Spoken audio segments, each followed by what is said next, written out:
Hi, this is Justin. I'm at the Viceroy Hotel in Santa Monica with Peter Molyneux from Lionhead Studios, and we've just been checking out Lionhead 2. How are you doing, Peter? Good, yes, yeah, the end of the first day of demos, yeah, well, my voice is going slightly, but yeah, it's going good. Yeah. Cool, so what are you showing at E3 this year?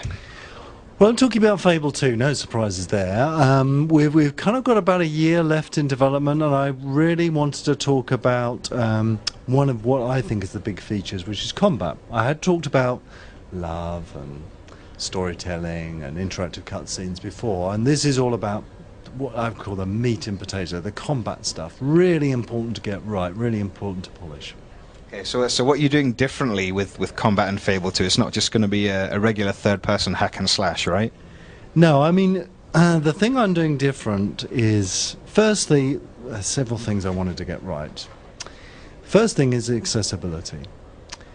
Because of one of the big features, I need combat to be very accessible. I need you to be able to pick up that controller and play it immediately. But in doing that, I also want the combat to be incredibly deep, so no one really finds all the moves out. And I've been looking and thinking of games, like Ninja Gaiden and Soul Calibur and Virtual Fighter and all those cool games and all those cool fighting moves, which only a few of us ever see. I've been thinking, well, can we design a combat system that lots of people see more of those moves, that has unbelievable accessibility but unbelievable depth? And I claim, and you're probably going to crucify me for this in my review, but I claim that we have got that with Fable 2, and that's what I've been demoing. Okay, so I have to just ask you, so how have you done it? How does it work? Well, we've redesigned the laws of physics and the universe. Well, no, not really. What we've done, and I need a controller to do this, what we've done is, first thing we said was, we've got to get all of the combat on, all of the sword combat on this button here. And we've got to get all of our range combat, that's guns and bows and arrows, on this button, and we've got to get all of our magic on this button, and that's it. And then we do things like, and it's hard to explain this without a demo, we do things like look at the rhythm of which you're pressing this button. We look at how holding down and powering up is really important to us, where the hero is and what the hero's doing. So if the hero's near a wall, if the hero could use the wall. If the hero's up on a tower, using the fact you're up on a tower, could throw people off. If he's on the top of a stairs, using the top of the stairs, being able to swing on chandeliers, throw bottles. Suddenly you realise it's not only the button you press, it's where the hero is and where your opponent is. And that's where we get the depth. And also, remember, this is a role-playing game. So you don't just have to use a sword.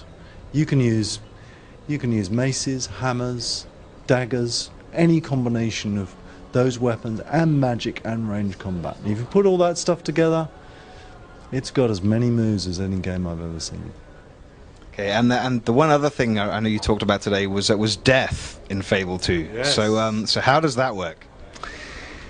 Well, here's the thing about death, is that at the end of the day, I'm just bored with the way we deal with death. I'm so sick of going back to the start of levels and checkpoints and seeing the same tedious bit of story and skipping through the same thing and going to the same minions again and again. So if we want to revolutionize things, we should look at a different death. And so the thing we're doing here is, you don't actually die. You will pass out, and the baddies will leap on you, and they'll start beating you and pummeling you. And if you're facing a big boss character, he will smash you up. And what is actually happening when that happens is you're being scarred, and those scars stay with you forever. There is no way of getting rid of them. The longer you're on the ground, the more you're scarred. But you can get around that by paying the price, and the price is spending experience, spending renown, or spending money.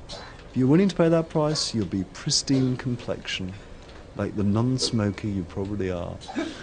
And that is more interesting. What we found in the tests that we've done is people really start caring about dying and how long they're dead for. And it actually works. It's simple and it works. You don't ever have to go back in time and do those old cutscenes again. So finally, when are you aiming to have Fable 2 finished? I know that's always a good question for you, Peter. It will be, I can tell you the exact time, It will be 4:30 a.m., but I can't tell you on what day. It will definitely be next year. It'll probably be later next year. We've pretty much got where the demo that we've got at the moment was definitely not graphically finished. There's lots of glitches, but you can see we've kind of got the whole world in place now. We've got the combat, you know, the first draft of the combat, as you can see in the demo, in place. So we're playing the game, but I want to spend a whole year polishing and refining and balancing it, and that's exactly what we will be doing. Great. Thanks very much, Pierre. Thanks very much.